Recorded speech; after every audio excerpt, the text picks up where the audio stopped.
Nous enchaînons avec Madame Agobian.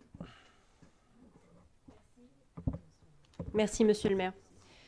Je reviendrai pour ma part effectivement un peu plus en détail sur le bouclier climatique.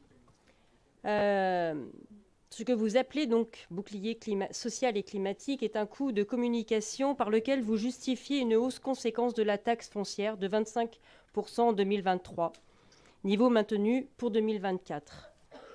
Pourtant, en 2023, vous n'avez pu réaliser que 6 millions d'euros sur les 9 attribués pour la mise en place de ce fameux bouclier.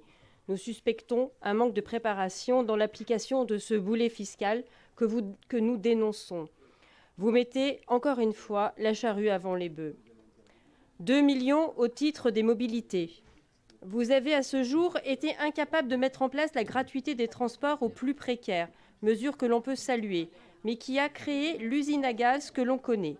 Les transports publics étant une compétence de la métropole, vous n'êtes pas en capacité de mettre en œuvre cette gratuité.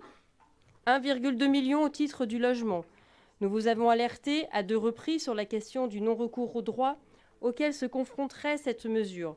S'en est désormais suivi des faits. Sur le million attribué au CCAS pour une aide destinée aux ménages, seuls 250 000 euros ont été réellement versés. 1,2 million d'aides aux bailleurs. Le logement n'est plus une compétence de la commune. À quel titre finance-t-on des aides aux bailleurs ?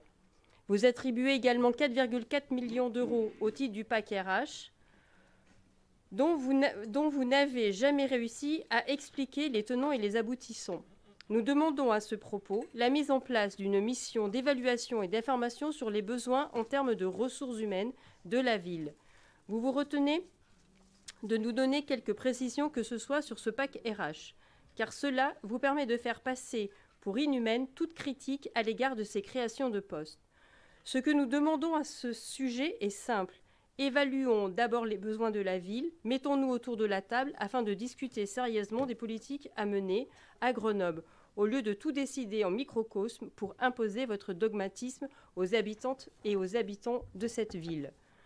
Vous l'aurez compris, nous ne disons pas que les mesures énoncées par ce bouclier climatique et social sont fondamentalement mauvaises. Nous disons que vous confondez vitesse et précipitation dans leur mise en place. Ce qui s'apparente à un manque de transparence est en réalité un manque de préparation. Vous mettez là encore la charrue avant les bœufs. N'ayez pas peur des Grenobloises et des Grenoblois. Ils sont comme nous, comme vous, des citoyens capables de discernement. Consultez-les sur une question qui relève de leurs impôts, de leur citoyenneté, de la manière dont leur contribution est redistribuée dans la commune à laquelle ils appartiennent. Mettez de côté ce boulet fiscal afin de mettre en place une réelle politique sociale organisée, réfléchie, avec des Grenobloises et des Grenoblois. Nous nous tiendrons à votre disposition pour mener cette nouvelle politique. Merci.